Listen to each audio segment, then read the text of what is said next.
days. Yeah. Exactly. Or take the day even. Like she runs away from this. She leaves the Christmas party with her family to be in this this stranger's house because she needed a break from that, from her family. Yeah. And well, she does come back at the end, and she does come back differently. And the Olivia that left the party is a different Olivia than the one that comes back to the party.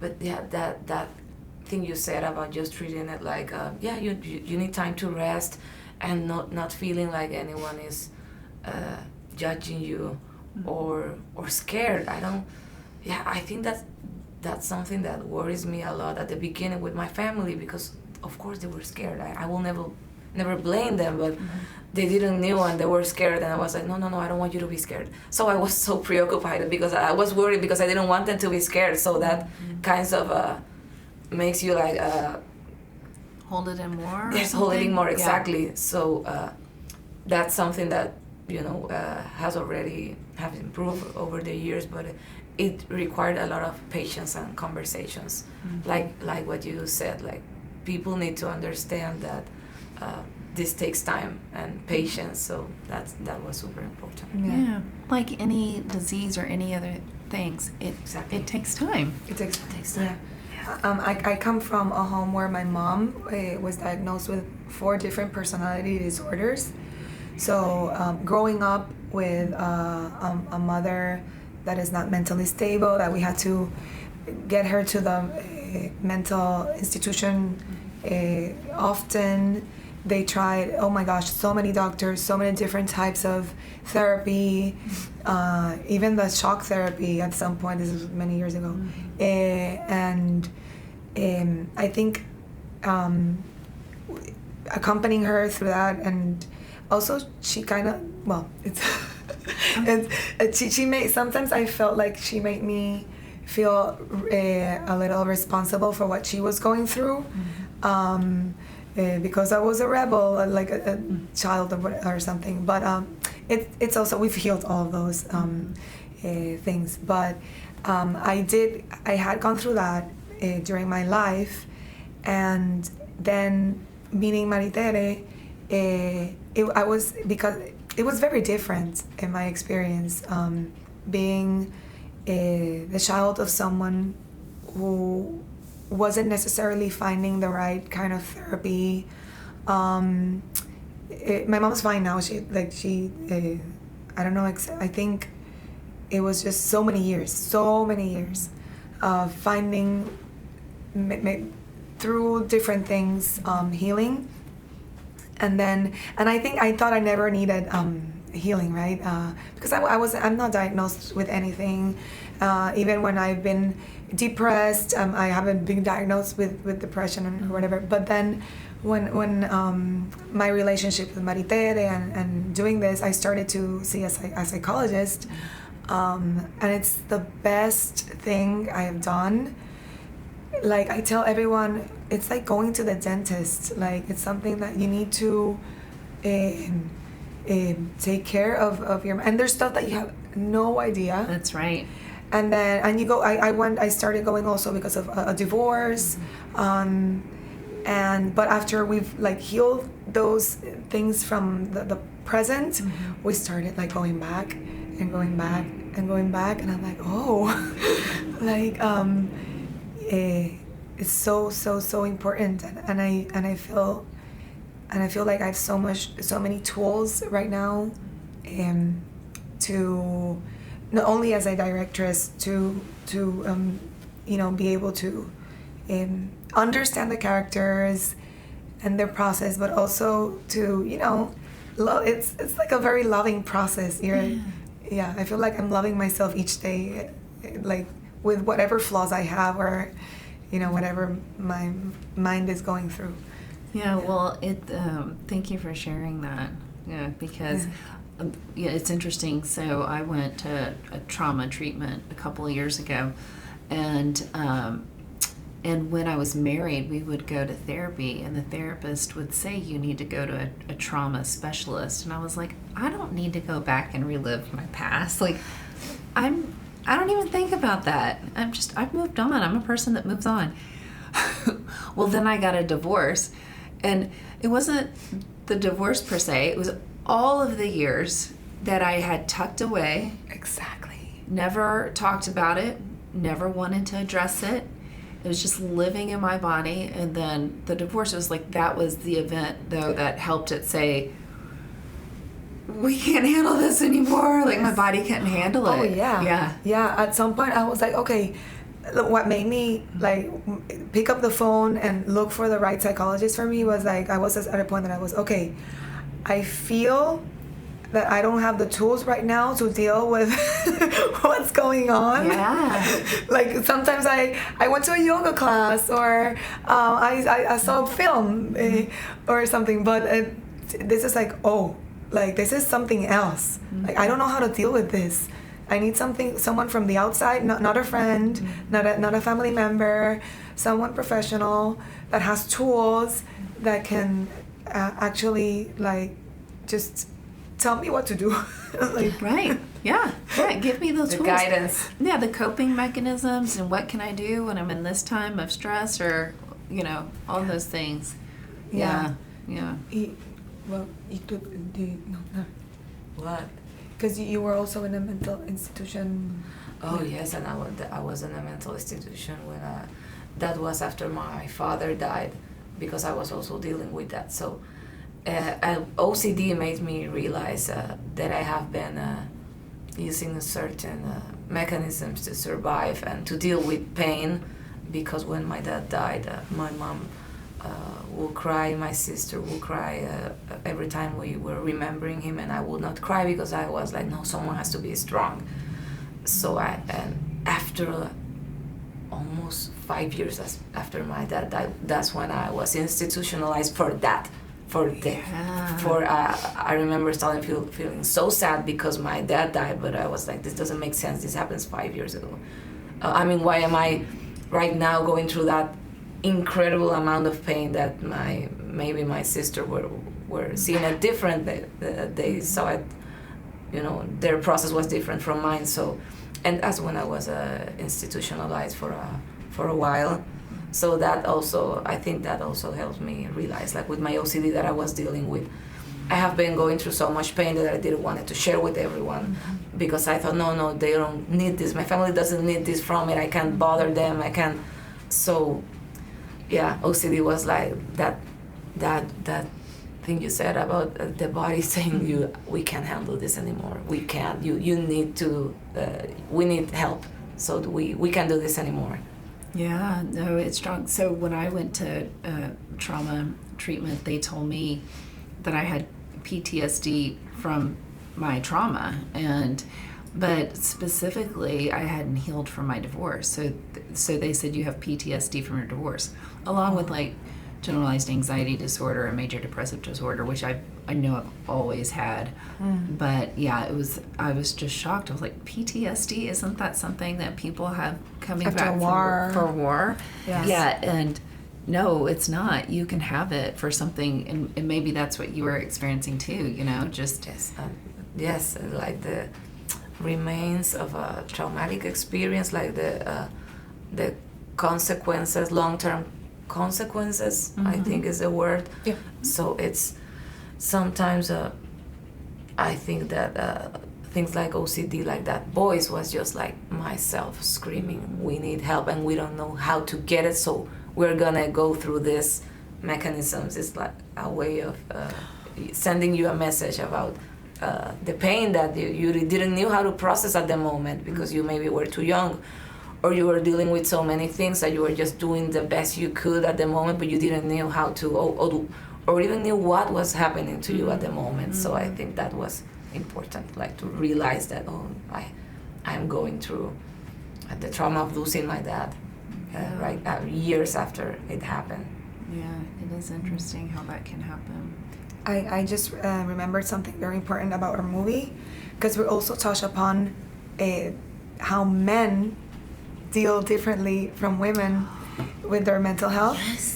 Yes. Because the stigma of men don't cry and men have to be the strong ones, blah blah, it's so hard on them. Yeah. So David's character is a reflection of that. And in the movie, he does have a mental breakdown, like because he has been keeping it all inside. Yeah, he's dealing with his own issues at the movie. And then suddenly he sees this person who is really is asking for help, and she's not like openly like being like, because I think Olivia's not openly she's asking for help, but not. She's like, I'm fine, I just need those pills. Yeah, right. But he does see that she's desperate, and then he becomes harder. He becomes like, no, I'm a macho man. I'm gonna look at my phone and look for girls. You'll be fine. Like a switch. Like you can asking her, oh, what's your OCD? Like, is it the usual? Are you super organized? You have to put the switch on and off, blah blah. So his this hard exterior, he brings it out more and more. But the more he tries to be macho, the closer he is to his breakdown, and eventually like he starts crying at some point, and that was important because we talk about scenes of men crying in movies and in media. It's usually you see it a lot, at least when I was doing like research. Usually in comedies, it's very common that a man crying is. In many cases in movies, it's tried to be depicted as something that's super funny, or when something horrible happened to them, like a tragedy, but only like one tear. Like it's never like just a mental breakdown because you are sad, because you are confused. So a few movies I have seen that does that like super in a way that I feel is very sensitive and very human. But we wanted to show like a man just at some point crying because he's tired, because he's sad. So that was important. That scene is actually very powerful. It's very powerful, and it's interesting that Olivia goes to find a healing or an immediate solution, and then she encounters someone who needs also healing as well, and she's the one who says, suddenly at some point in the movie, she's like, okay, I have the tools to help you, so I'm gonna help you. So. It's a little spoilers, but I think you will want to watch the movie. Yes. At some point, they help each other. She becomes the one who helps out. Who with his at least accepting that he needs, accepting that there's something that he needs to heal. I think he lets someone consuelo. The word, the exact word. We're looking at a word for calming. Someone that calms him down, but no, that's not the word. Someone who helps you coping. We'll get the word later. But it's about how human connection is sometimes the medicine that you need. So she was looking for this pill, but she found another kind of pill, which is just connecting with someone. Soul to soul, right? Because it's about it's also about the meds. She has the meds at the end. She has it in her.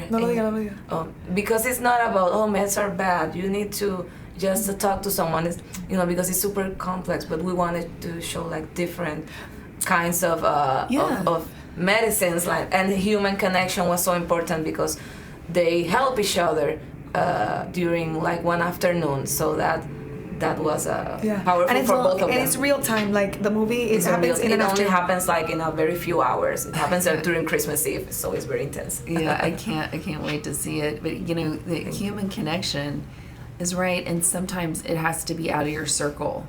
Exactly. It really does. Yes. And because there just came a point where I know my friends care, but I think they're confused how to care, and then it's challenging for them. I mean, I had one friend that was so honest with me, and I love her for it, because I needed to hear this. I knew I was hanging out with my friends, and there was just like, I was disconnected. So when you're disconnected, it's hard to be that friend. And then they find it equally as challenging. And I realized that, and so my friend was like, yeah, you were pretty difficult to be around during that time.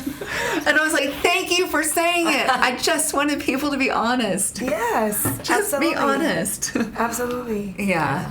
we're not going to, I think that they worry about what could happen if they're honest, but no, it's okay to be honest. Yes, that's okay. But then you find somebody that's going through the same thing and out of your circle. It's like you said, that there's a soul connection there. There's a mental health or whatever there is that soul connection that can help you say, oh wow, like I identify with you. Yeah.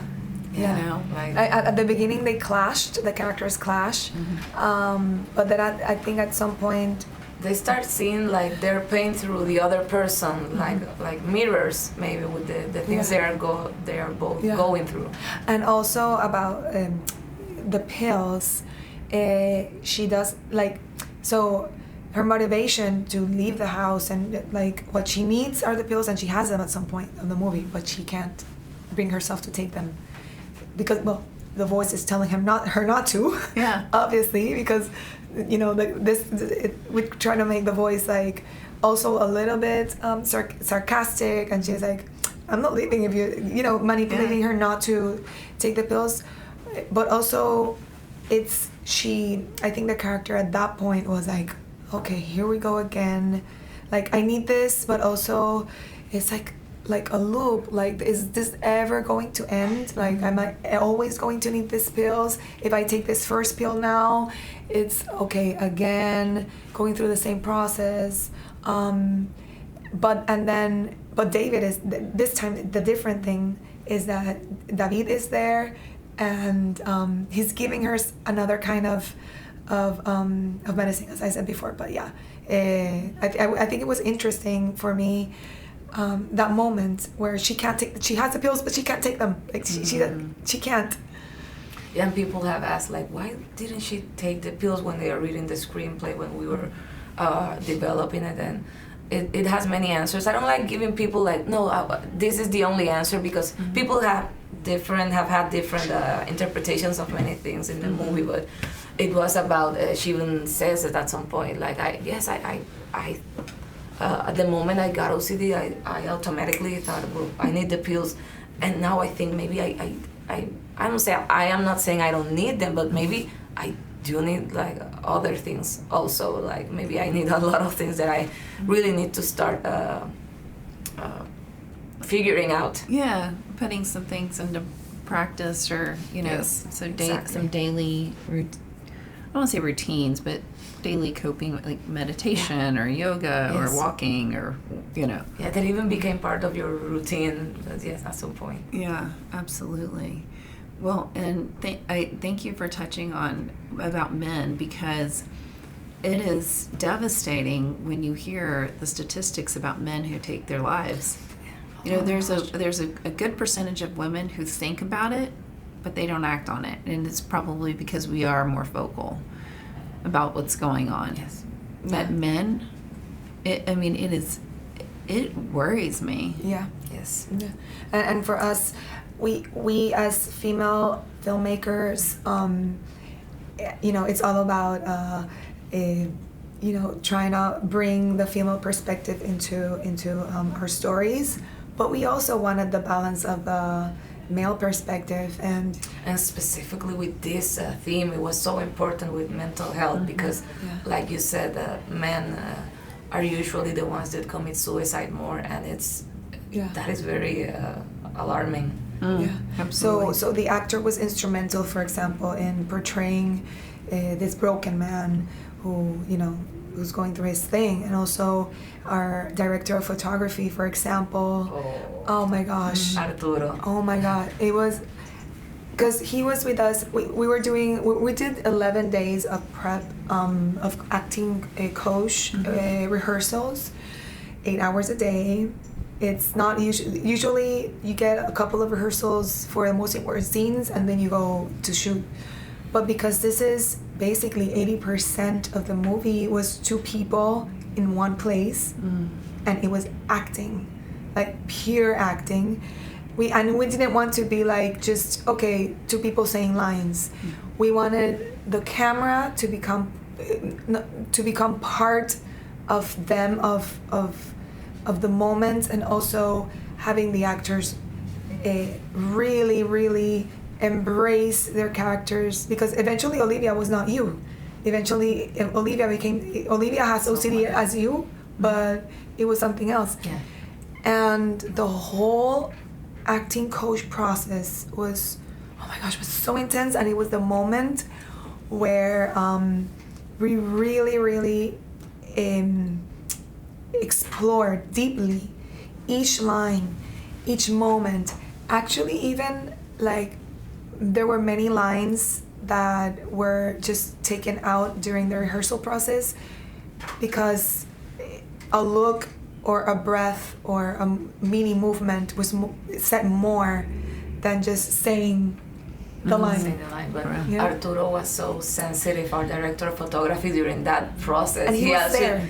He actually even at some point cried when we were... There's a very like emotional moment during the shooting because he was there during the when we could be there in the rehearsals, because if not we were looking for locations or doing the shot list, and but when we were able to be there, Arturo was there with his camera, looking at angles, looking at how the camera could help whatever we were saying about the mental journey of these two characters, how the camera could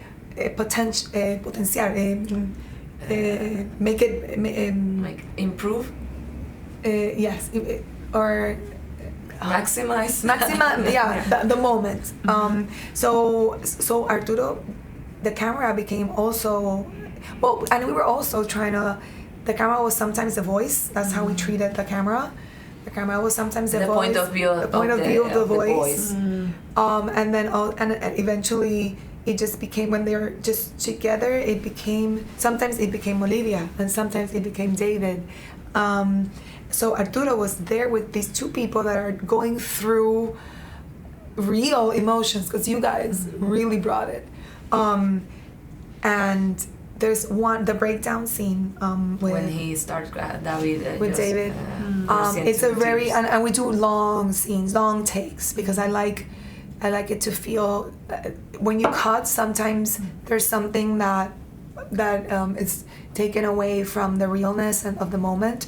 So I just love that the camera searches for stuff without cutting through the scene, right?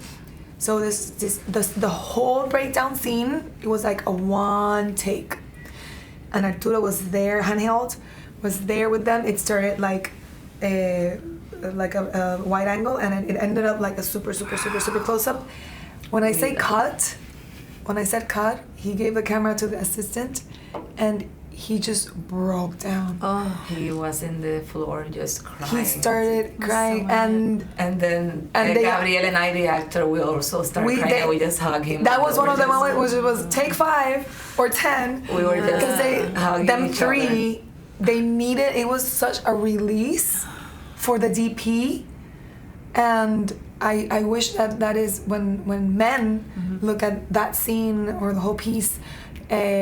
They feel it's not that they're gonna have a breakdown right there, but but it's a very vulnerable moment. Right. Yeah, and it might despertar, awake something in them that they didn't know maybe, or just give them permission where they can relate, and they've been holding it in the whole time, and yes, it's okay. It's okay. Cry. And Arturo is a very sensitive man, like he's not he's very sensitive and very vulnerable. And also Gabriel, the actor. Our editor was also instrumental, Carlos, in keeping also that balance. And our sound people, they were also male. So I think I like to think that we did touch upon both spectrums of the male and the female perspective on mental health. For sure. Sorry about my voice. No, oh my gosh, please don't worry about it. No, not at all. Well, when it comes to taking care of your mental health now, would you mind sharing with our audience, what you do and maybe what they can do to help, through days of they're having triggers, or if they are concerned about having OCD, or if they're having anxiety and things like that, what you told us about the hands on the knees. I love that. Yes, Yeah. that helped me a lot. Also, I think at least during COVID, I was so scared, not only because of the COVID, but because this could be a moment when I could relapse, and it didn't happen. I mean, I was sad and depressed, obviously, because this was such a difficult time for everyone. But I think that it also helped me to create like these rituals that I didn't have. Something that really helped me at the moment was monitoring the time I was on social media. I think social media at some point made me super nervous, super anxious, and wanted to do things. Like, I need to do things because someone is doing this. Oh, I need to go and obviously I need to do this. So I think that monitoring the time I was using my social, and not seeing it as something bad, because people will be like, oh no, social media is so bad. But I was like, yeah, we are artists and we also need it. And and I use it during COVID to connect with friends. So I am trying to switch that thought that is bad, and like, it's not bad, but I don't need to be on it all the time. So monitoring the time I spent really helped me. The posting, even debates with themes, like I guess during some point in my life I was very vocal with the things that I believe in on Facebook, and I will have this debate that will make me very anxious. So I start doing that, and sometimes when I see something and I want to discuss that, usually I say, this person is my friend, so I can call him or her and we could talk. I don't need to post this, we can talk about this directly. So that's something that helped me. And I said, if I don't have this person's number, then it's probably because we don't know each other. So I don't need to engage in this thing with this person that is not close to me. So I guess that helped me a lot. Also, going to my therapist is something that I still do and still helps me a lot. And I think also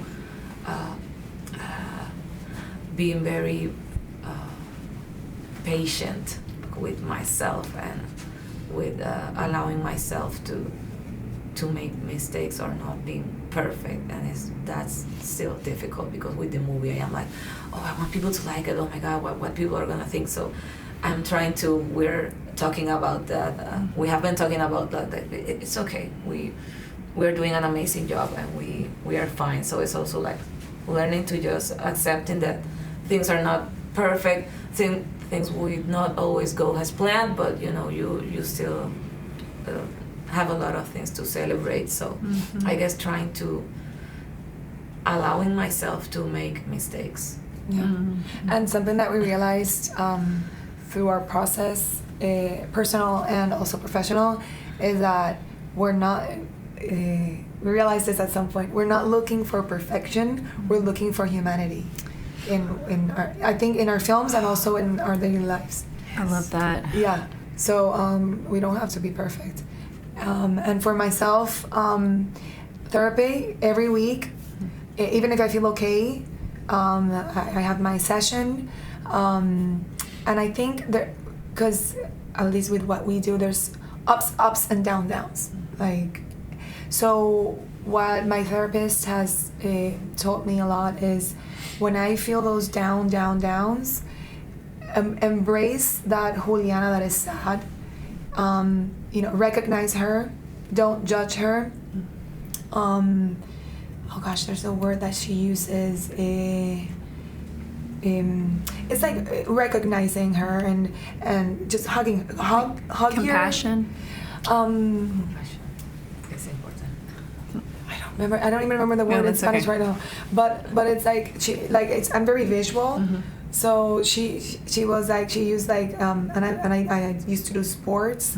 So she was like, okay, think it's a game, like a basketball game, and the sad Juliana right now is the one who has the ball, and the one who is the main player of that game. So bring to the bench that sad Juliana, take the ball away from her, hug her, tell her you love her, and sit her down in the bench and take control of the ball. Take the ball yourself, whichever other Juliana, and continue to play. But I think I also permit myself, to be sad for a little bit, and before I embrace that sadness, that sad Juliana, and then sit her down, So important. It's hard. It is hard to do that, to take the ball away from the sad Juliana and sit her down. But yeah, therapy for sure. Exercise for me, at least, those happy pheromones that you feel after a nice workout or a nice yoga class or whatever. It brings those pheromones, whatever you need to do physically. It really, really helps me out. And definitely therapy. Yeah. And not pushing people away, which is what Olivia, sometimes you don't want to talk to anyone, you get calls, you don't want to answer them or answer texts. I think that's in the moment, sometimes you don't want to, but answer back eventually, because people do want to help you out. They do. Yeah. I love what you say about perfection, and you mentioned it earlier, because, society creates all these, letters for grades. This is what you need to look like. This is what, and growing up, I took those seriously. It's like, I have to make an A to be smart. I have to look a certain way. And all these things, and I wanted to make it perfect, and if it wasn't, then I just thought I was failing. Exactly. Yes. And now it's exactly what you're saying. Life is not about perfection, it's about humanity. And I just think that's brilliant, because that is what it's about. It's about connecting, and we don't have to live by a number on a scale or a certain way or a certain amount of money you make, or that's just not what it's about. Because it's super boring that everyone's perfect, right? Yeah. It's fun to be flawed, and it's sometimes even laugh with our flaws, and not make fun of them, but just don't take it yourself too seriously, and because we're all going through the same thing, even if we don't externalize it a lot. Yeah. Well, and another thing you said is so I'm a huge crier. And I can, if I'm down one day, those tears are coming out, and then it's all of a sudden I'm just, who knows where I'm at. I'm just all over the place. And I have started to allow myself just to say, okay, act like this for an hour. Give yourself, do it. Just be it. You're emotional. You feel like, maybe it was a relationship that went south or this or that, feel it. And then, after an hour, let's see if we can make a step to do something else. Yes, because I do that, because acknowledging yourself, I am sad, and when you feel validated by yourself, you feel like you can even heal that, and not being oh no, I can't be sad because people can't see me sad, or because I can't do this to everyone else. So that's, I love that, because that's something I also tell myself. Yeah, absolutely.